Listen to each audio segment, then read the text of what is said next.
पहले कहा अल्लाह जिंदों के लिए, तो कहा उसकी वजह से तो जिंदों को फायदा हुआ कि उनके लिए दुआ हो गई। फिर कहा व मय्यितना, जितने हम में मुर्दे हैं, हमारे जितने मुर्दा हैं उन सब के लिए मरने वाला एक है, और दुआ ईमान वाले सारे मुर्दा लोगों के लिए हो गई। हुआ फायदा नहीं हुआ? बोलिए ताकि मैं आगे बढ़ूं। भाई हुआ फायदा नहीं हुआ है? इसका कोई मोल है? वो पैसा है इसका? है वैसे कहते हैं दुआ करना दुआ करना, दुआ बोल के करवाते हैं, ये दुआ बगैर बोले हो रही है, जिंदा के लिए नहीं हो रही, मुर्दा की। और पहला लफ्ज़ क्या है? जिंदों के लिए, उस मरने वाले की वजह से। कहा हय्यना व मय्यतना, चलो भाई जिंदों के लिए तो हो गई। किन जिंदों के लिए? मुर्दों के लिए हो गई। किन मुर्दों के लिए? जो मर गए उनके लिए। जिंदों के लिए हो गई। कौन? वो जो यहाँ पर है उनके लिए, जो नमाज जनाजा में मौजूद है उनके लिए। कहा ना ना, वह शाहिदना, जो तो यहाँ मौजूद हैं उन सब के लिए। तो भैया जो नहीं आए उनका क्या होगा? है जनाजे में सारे थोड़ी पहुंचते हैं। 10,000 रुपए का टिकट है, खपे खपे ने कमाल किया हुआ है, महंगाई बहुत बढ़ गई है, 10,000 का टिकट है, 9,000 का टिकट है, भाई जनाजा हो गया, भाई इंतकाल हो गया है। अब तो खैर जदीद दौर है, मोबाइल का दौर है। ये तो पहले होता था कि इमरजेंसी में पहुंचते थे। अब तो वो आपको, मेरी उम्र तो अभी खैर 32 में 33 साल है, मुझसे बड़ी उम्र के कई लोग बैठे हैं। आपको याद होगा अच्छी तरह के, उधर तीजा हो चुका होता था तो यहाँ खत पहुंचता था, ऐसा ही है। वहां तीजा हो चुका होता था, बल्कि 10वां हो चुका होता था तो उस दिन खत पहुंचता था। फिर यहाँ दोबारा शुरू होते थे, वो इंतकाल हो गया। फिर और वो भी कहते थे तार आया है, एक वक्त वो भी था। और फिर टेलीफोन आ गया, मोहल्ले में एक आध के घर टेलीफोन होता था, तो सुबह बताते थे तो वो शाम को इत्तला मिल जाती थी। मोहल्ले में घर में टेलीफोन होता था, अब वो बताएंगे, वो जाएगा, फिर वो होंगे तो इत्तला मिलेगी, है ये भी था। और अब ये पोजीशन है, बोला वो टिकट करवा लो, टिकट करवा लो, मोबाइल है ना, जिद्द टिकट करवा लो। बोला खैरियत, फुला का इंतकाल हो गया? वो होता ना कि फुला बीमार है तो बोला टिकट करवा लो। बोला इंतकाल हो गया? बोला नहीं, होने वाला है, पहले से बता रहे हैं, आ जाओ। जदीद है, अब तो ये होता है, पहुंच गए तो पहले से पहुंच जाता है। और मेरे सामने ऐसा हुआ, यकीन करें, कुछ अजीज हैं वो तैयार हो गए, बोला जा रहे हैं। मैंने कहा खैरियत, कहाँ तैयारी? बोला वो गाँव जा रहे हैं। तो मैंने कहा क्यों, खैरियत क्या हुआ? बोला वो फुला की तबीयत बहुत ज्यादा खराब है, तो उसे देखने जा रहे हैं। तो मैंने कहा मतलब सारे जा रहे हैं? एक आध आदमी चलो जा रहा है, 8-10 आदमी तैयार हो गए। बोला नहीं, वो जिस तरह की कंडीशन है उन्होंने बोला है आ जाओ। और ऐसा ही हुआ, आप यकीन करें ऐसा ही हुआ कि यहाँ से सारे पहुंच गए, ये रास्ते में थे और इत्तला आई कि भाई वहां डेथ हो गई। अब ये जदीद दौर है, तो सारे तो नहीं पहुंचते जनाजे में, कोई एक आध पहुंचता है भैया। अब जब कोई एक आध पहुंचता है, अच्छा जी पढ़ते हैं इंशाल्लाह भैया, पहले इसे तो खत्म कर लें। ये कहते हैं पश्तो की नात जरूर पढ़ दें। ये लीजिएगा लामा साहब, क्या कह रहा था पता नहीं यार मैं। हाँ जज़ाकल्लाह। 10 बंदे तो नहीं पहुंचते, एक आध कोई पहुंचता है। अब वो पहुंच गए भाई एक आध, तो बाकी सारों का क्या होगा भाई? खानदान में से तो वो एक ही आया है दुआ करने, बाकी सबका क्या होगा?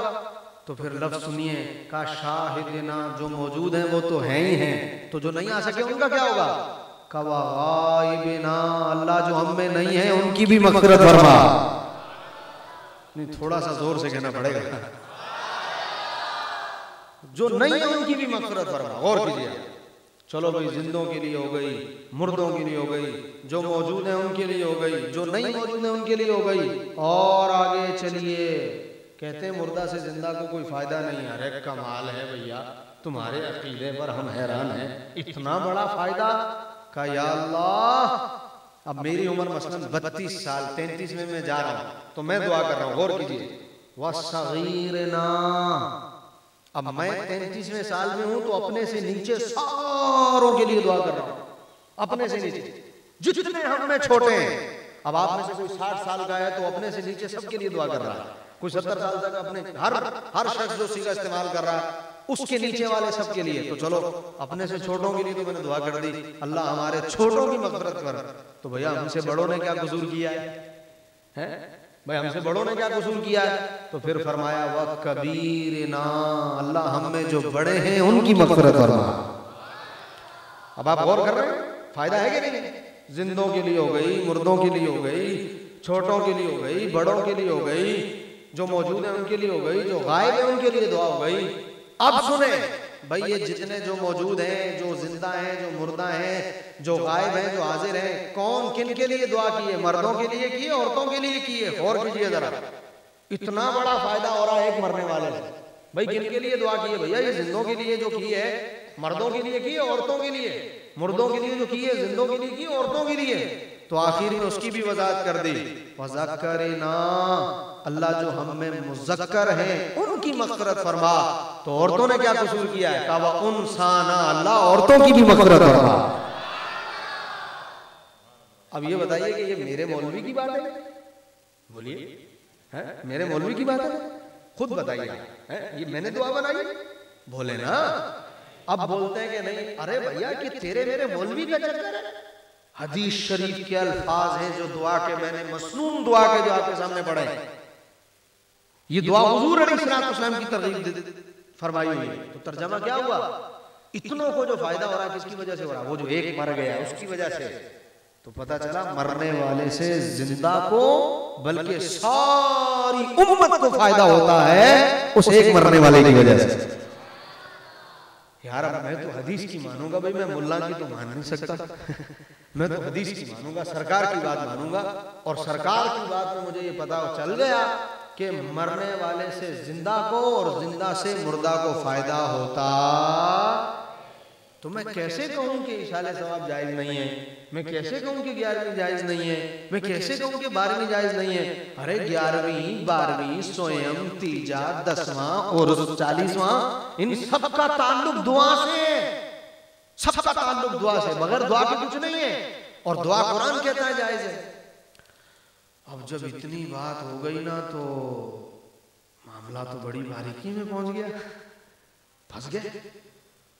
बोला नहीं ठीक है, चलो तुम ये जो कह रहे हो ठीक है, लेकिन ये जो तुम बिरयानी सामने रख लेते हो और ये फ्रूट सामने रख लेते हो और ये दूध सामने रख लेते हो, हम तो ये कह रहे हैं असल में कि ये क्या है? ये कोई कब्र में पहुंचता है?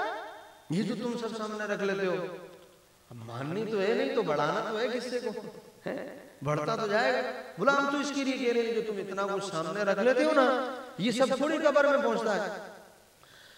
मिशकात शरीफ की बड़ी मशहूर हदीस है, कई मर्तबा आपने सुनी होगी। मैं उसको मुख्तसर लेकिन नुक्ता उस पर जो बयान करूंगा वो ये इसका जवाब है कि जो कहते हैं ये जो कब्र में पहुंचता है, ये जो बिरयानियां हैं इनको कब्र में पहुंचता है, तुम जो कहते हो फलां को पहुंचे, फलां को पहुंचे, ये कब्र में जा रहा है, क्यों रखते हो ये सब सामने?